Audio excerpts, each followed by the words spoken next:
নমস্কার। আমি anchoring tips নিয়ে দু একটি কথা বলতে চাই।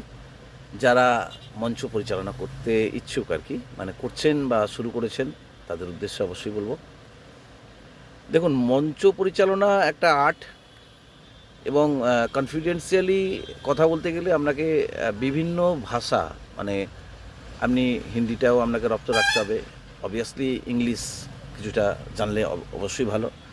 শুধু আগেকার দিনের মতো শুধু কমেডি কন্টেন্ট, মানে জাস্ট ওইভাবে হয় না। আগেকার দিনে আমরা উত্তম দাস বা অন্যান্য আরও কমেডিয়ান দেখেছি, বা কারোর ফিগারের উপরেও আমরা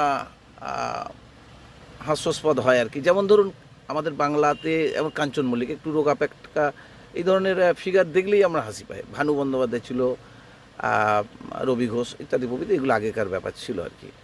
কিন্তু এখনকার অ্যাঙ্কারিং পার্টটা ঠিক অন্যরকম আর কি। তো যাই হোক, মঞ্চ পরিচালনা করতে গেলে যেটা করতে হবে, আপনাকে পরিষ্কার পরিচ্ছন্ন, উচ্চারণের দিক থেকে পরিষ্কার পরিচ্ছন্নতা থাকতে হবে। আরেকটা ব্যাপার হলো, আপনাকে বেশ কিছু টিপস অবলম্বন করতে হবে, যেগুলো আপনাকে আগে থেকেই নোট করে রাখতে হবে।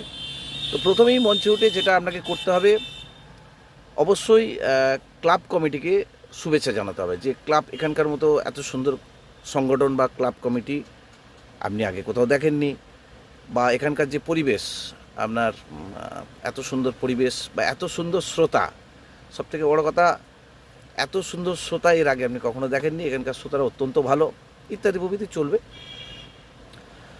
এবং শিল্পী যিনি গান গাইবেন আর কি, গানের শেষে অবশ্যই সকলকে করতালি দিয়ে ধন্যবাদ জানাতে বলতে হবে। এগুলো থাকবে, এগুলো পাট পাট করে চলতে থাকবে।